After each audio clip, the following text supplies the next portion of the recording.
Bonsoir.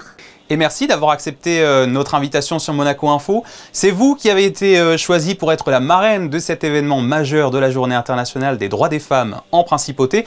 Qu'est-ce que ça signifie pour vous d'y participer à ce titre ? J'ai été très honorée d'être appelée pour être la marraine de cet événement et je suis toujours friande des moments où on nous offre l'opportunité de nous exprimer sur ce sujet si important qui est la femme, la place de la femme, l'égalité, la parité.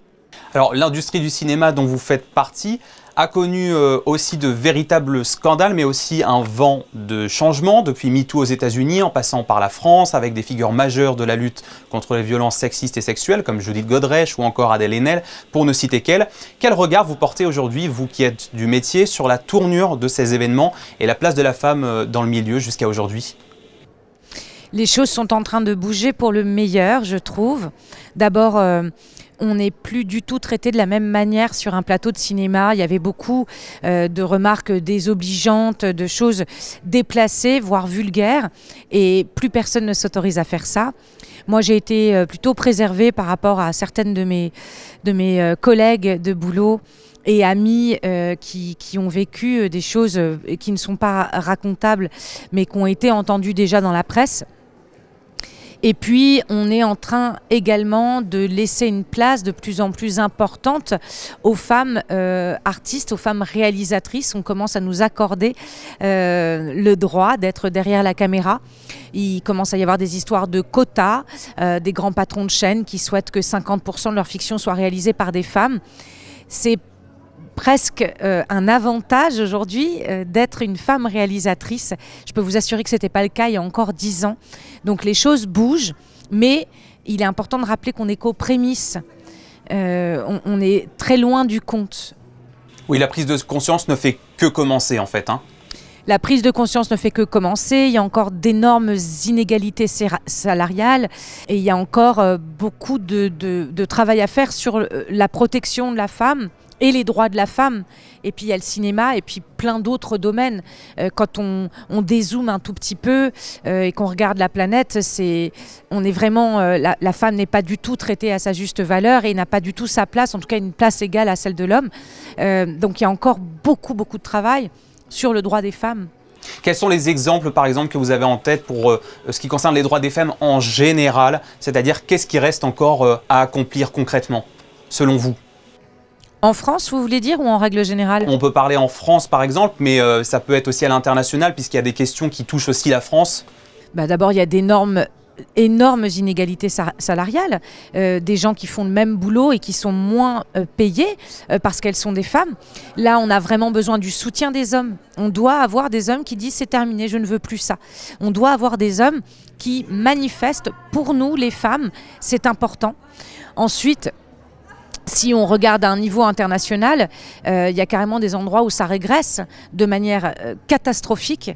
Je pense au droit à l'avortement, je pense à ce qui se passe dans certains pays du Moyen-Orient où les femmes n'ont même plus le droit de parler avec leurs copines. J'ai envie de pleurer quand je dis ça, tellement ça me semble surréaliste. Et puis, il y a un énorme sujet qui est la violence faite aux femmes. Et il y a beaucoup trop de femmes qui meurent sous le coup de leur partenaire. Il y a beaucoup trop de femmes violées. On ne sait pas vivre en sécurité. Moi, je ne peux pas marcher le soir et être tranquille. Je suis obligée d'avoir quelque chose entre les mains en me disant au pire, je me protégerai, au pire, je me défendrai. Et nous ne sommes pas entendus. Donc, il y a quelque chose où on met la lumière sur le cinéma parce que le cinéma, c'est les médias. Et donc, on se dit, on va dire qu'on travaille sur le monde du cinéma et sur l'égalité et sur la justice, arrêter la violence, les abus, les viols, etc.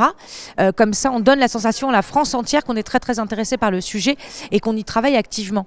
Mais c'est pas vrai, parce que moi je connais plein de gens qui sont pas dans le cinéma et qui vont à la police pour raconter qu'elles ont été violées et qui ne sont pas entendues. Et ça, c'est la réalité. Voilà, comme vous dites, il faut que ce soit pas simplement comme dans les affaires médiatiques où là ça bouge vraiment, il faut que ça bouge dans tous les cas. Il faut que vous soyez une vitrine qui puisse permettre de régler toutes les affaires au même titre chez toutes les personnes victimes de violences. Voilà, qu'on soit une vitrine et pas une couverture. Et puis c'est bien au-delà de la femme.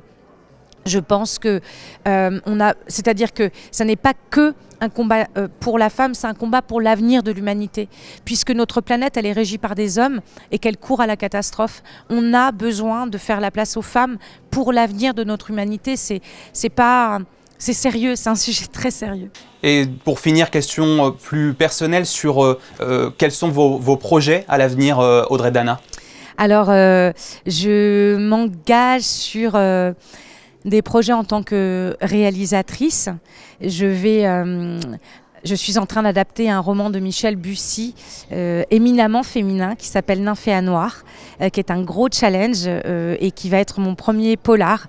Et puis je pars sur une suite, en tout cas sur un nouvel opus de Sous les jupes des femmes, cette fois-ci ça va s'appeler, donc Sous les jupes des femmes, un nouvel opus, un portrait encore d'une dizaine de femmes, de personnalités pour nous éveiller, parler de nos ombres, nous rappeler qu'on n'est pas toute seule et rire.